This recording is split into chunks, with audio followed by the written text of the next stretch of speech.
सीमा पर तनाव कम होते ही अपराधियों के तनाव की सीमा बढ़ाने लगी है अब जोधपुर रेंज की सेक्युलर टीम। देश के दुश्मनों के साथ, देश के बाहरी दुश्मनों के साथ सीमा पर तो युद्ध विराम हो गया और देश के आंतरिक दुश्मनों के साथ युद्ध का पुनः सूत्रपात किया है सेक्युलर टीम ने। और उसी की अगली कड़ी के रूप में ऑपरेशन क्रिसेंट मून चलाकर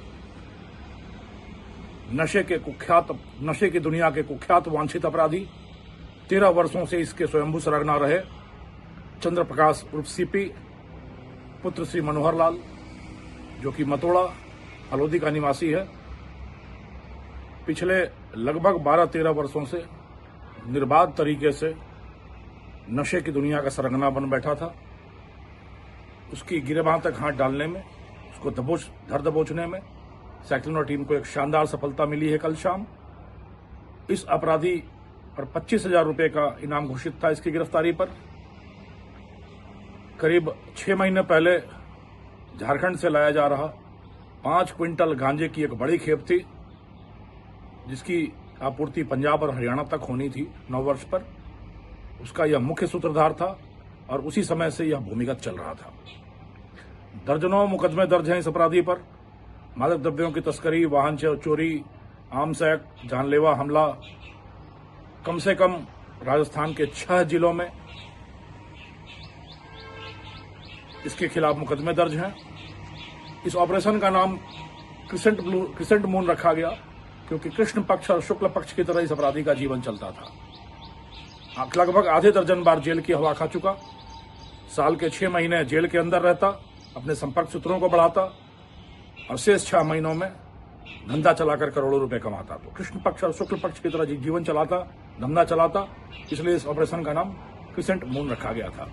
एक बड़ी विडंबना यह है कि शक्ति फिल्म के दिलीप कुमार और अमिताभ बच्चन की कहानी इसके जीवन में दोहराई गई। पिता मनोहर लाल सेना की नौकरी करता, देश की सीमा पर दुश्मनों से लोहा लेता और पुत्र चंद्र प्रकाश अपराधी बनकर देश की युवा पीढ़ी का भविष्य अंधकारमय करता। और दिलीप कुमार की भूमिका में पिता मनोहर लाल पहले तो पुत्र को समझाया और नहीं समझते ही अपने जीवन से, अपने परिवार से निकाल फेंका। आधे दर्जन बार जेल जाने पर भी पिता का दिल कभी टस से मस नहीं हुआ और पिता ने एक बार भी जमानत कराने का प्रयास नहीं किया और पुत्र को अपनी जिंदगी से निकाल फेंका। पिता अनुशासित, देशभक्त और पुत्र दुस्साहसी, महत्वाकांक्षी और अपराधी। इतनी बड़ी विडंबना के बावजूद पुत्र के जीवन में कोई सुधार नहीं आया और कभी टटपुंजिये की तरह राजस्थान की सीमाओं में छोटे छोटे तस्करियां करता हुआ पुत्र धीरे धीरे अपने धंधे के तार बढ़ाता हुआ बिहार, झारखंड तक पहुंचा और डोडा चूरा, अफीम और गांजे तीनों ही धंधों का सरगना बन बैठा और पूरे समाज में जहर की निर्बाध सप्लाई आपूर्ति करता रहा। पर ऐसे अपराधियों के खिलाफ चौतरफा आक्रमण करते हुए सेक्युलर टीम कभी मदमर्दन चलाकर, कभी संपोलिया चलाकर, कभी नशा अभियान चलाकर और कभी नशा विहीन चलाकर पूरे मारवाड़ को, पूरे राजस्थान को नशा मुक्त करने का बीड़ा उठा चुकी है, जिम्मा ले चुकी है और इस दायित्व का बड़ी सुदृढ़ता के साथ निर्वहन कर रही है।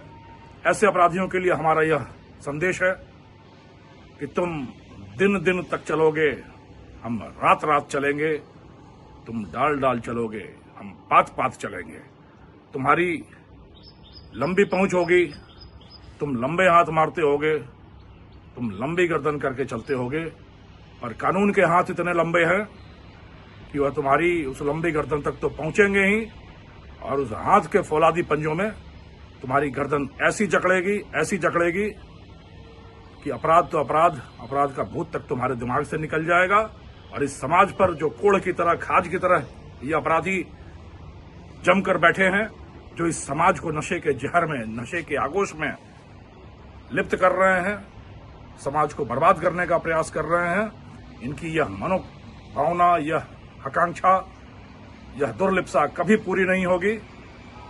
पूरी राजस्थान पुलिस, जोधपुर रेंज की पुलिस मिलकर इन अपराधियों का समूल विनाश करने के लिए, जड़ मूल से उखाड़ फेंकने के लिए कटिबद्ध है और लगातार इस दिशा में सकारात्मक प्रयास चल रहा है। जय हिंद।